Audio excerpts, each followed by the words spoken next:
ആദ്യം തന്നെ ഒരു ഡിസ്ക്ലെയിമർ പറയുകയാണ്. എൻ്റെ വീഡിയോസ് പലതും മെഡിക്കൽ വീഡിയോസാണ്. പലതും സർജറി ചെയ്ത സ്പെസിമെൻസ് അങ്ങനത്തെയൊക്കെ ഉണ്ടാവാം, അല്ലാത്തതുണ്ടാവാം. എല്ലാവർക്കും കണ്ടു നിൽക്കാൻ പറ്റണം എന്നില്ല. അപ്പോൾ ബുദ്ധിമുട്ടുള്ള ആൾക്കാർ കാണാണ്ടിരിക്കുക. ലൈക്കും ഷെയറും സബ്സ്ക്രൈബ് ഒന്നും വേണ്ട.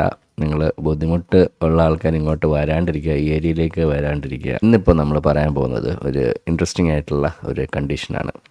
നമ്മളെ കൊതുകില്ലേ, കൊതുക് പകർത്തുന്ന ഒരു കണ്ടീഷനാണ്. കൊതുകിനെ പറ്റി പറയുമ്പോൾ നമുക്ക് ഒരുപാട് രോഗങ്ങൾ ഓർമ്മ വരും അല്ലേ. കൊതുക് നമുക്ക് മലമ്പനി, മലേറിയ, ഡെങ്കു, പിന്നെ ചിക്കൻ ഗുനിയ, അങ്ങനത്തെ കുറേ കണ്ടീഷൻസ് നമ്മുടെ മനസ്സിൽ വരും. വേറൊന്നാണ് നമ്മളിന്ന് കാണുന്ന, നമ്മളധികം ആൾക്കാർ അറിയാൻ സാധ്യത കുറവുള്ള ഒരു കണ്ടീഷനാണിത്.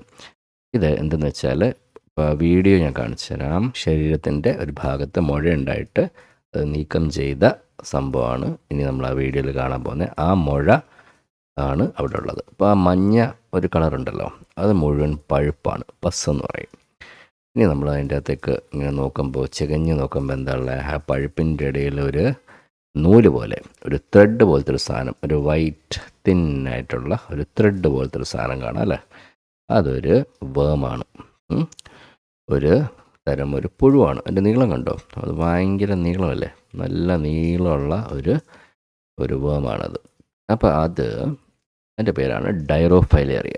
അത് ഫൈലേറിയ വർഗത്തിൽപ്പെടുന്ന ഒരു വേമാണ്. ഇത് ശരിക്കും ഡയറോഫൈലേറിയ നമ്മൾ മനുഷ്യർക്ക് നമ്മൾ നാച്ചുറലി ഹോസ്റ്റായിട്ട് വരുന്ന ഒരു എന്താ പറയുക, പാരസൈറ്റ് അല്ല. ഇത് നമ്മുടെ ഉള്ളിൽ വളരെ ആക്സിഡൻ്റലായിട്ട് വന്നു പോകുന്നത്. അതിനിഷ്ടമല്ല നമ്മുടെ പുറത്ത് വരാൻ. കാരണം അത് വന്നാൽ നമ്മുടെ ഉള്ളിൽ വന്നാൽ അതിന് ലൈഫ് സൈക്കിൾ കംപ്ലീറ്റ് ചെയ്യാൻ പറ്റില്ല. അതിനടുത്ത ജനറേഷൻ ഉണ്ടാക്കാൻ, റീപ്രൊഡ്യൂസ് ചെയ്ത് അടുത്ത ജനറേഷൻ ഉണ്ടാക്കാൻ സാധിക്കില്ല.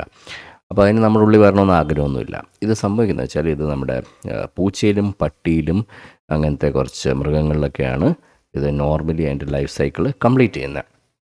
അപ്പോൾ എന്താ സംഭവിക്കുന്നത് വെച്ചാൽ, നമ്മളുടെ പൂച്ചയോ പട്ടിയോ കൊതുക് പോയി കടിക്കുമല്ലോ.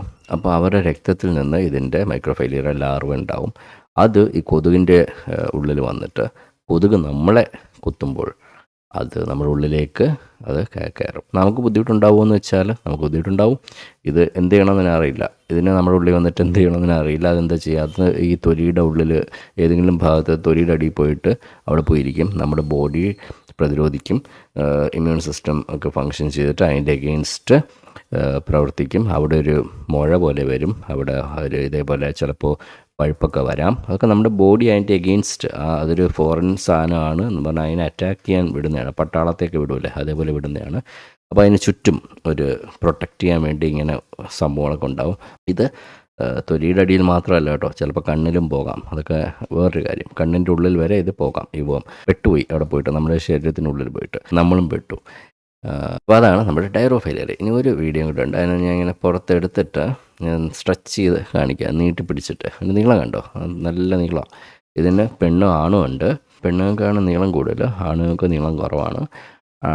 നമ്മുടെ ഉള്ളിൽ, മനുഷ്യരുടെ ഉള്ളിലല്ല, വേറെ മൃഗങ്ങളുടെ ഉള്ളിലാണ് ആണും പെണ്ണും തമ്മിൽ മീറ്റ് ചെയ്തിട്ട് അവർ ഈ എഗ്സ് ഉണ്ടാക്കുന്നത്. നമ്മുടെ ഉള്ളിൽ വന്നാൽ അവർക്ക് അവരുടെ ലൈഫ് സൈക്കിൾ കംപ്ലീറ്റ് ചെയ്യാൻ പറ്റില്ല. അവർ ബേസിക്കലി ഡെഡ് ഹോസ്റ്റാണ്.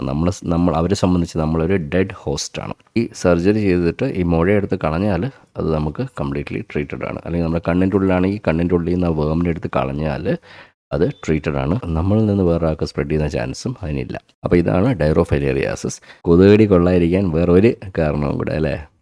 ഇതാണ്. Thank you.